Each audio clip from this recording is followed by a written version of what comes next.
एक महिला भक्त वृंदावन से बिहारी जी लेकर अपने घर आई और तभी बाहर से गोलू घर के अंदर आया और माँ से पूछता है कि माँ, यह कौन है? तो मैया ने बोला, ये भगवान है और ये ही हमारे मालिक हैं।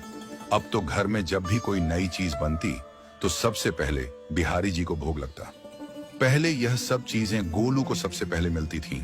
इससे गोलू बहुत चिढ़ने लगा और मन ही मन ठाकुर जी को कोसने लगा।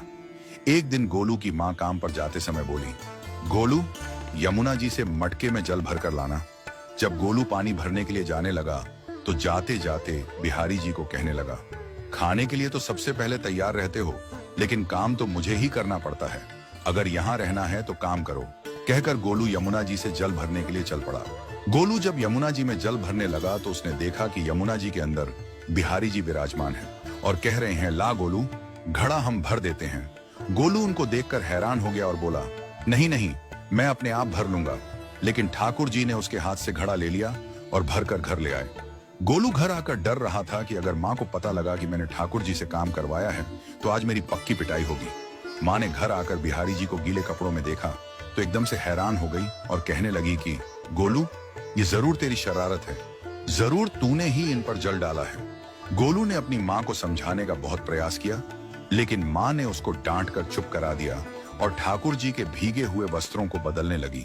अगले दिन जब माँ ने गोलू को अनाज पिसवाने का काम दिया तो बिहारी जी फिर अनाज का कनस्तर ले आए और माँ को ठाकुर जी के वस्त्रों के ऊपर सूखा आटा पड़ा मिला।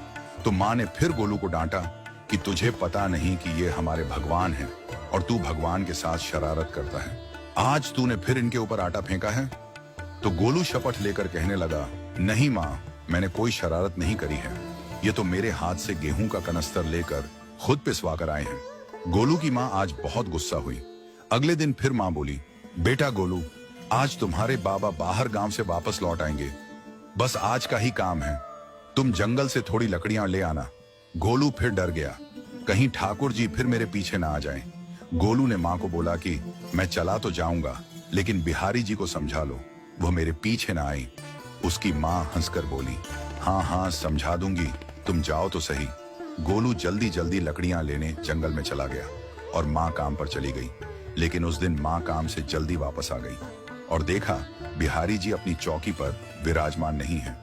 वह तो एकदम से घबरा गई कि कहीं गोलू की शरारत तो नहीं। वह भागी भागी जंगल की तरफ गई।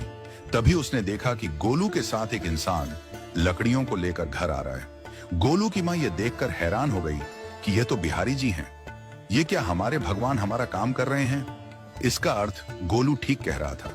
वह जल्दी जल्दी भागकर ठाकुर जी के पास गई और लकड़ियां उनके हाथ से लेते हुए उनके चरणों में गिरकर रोती हुई बोली, हे बिहारी जी, ये आप क्या कर रहे हो?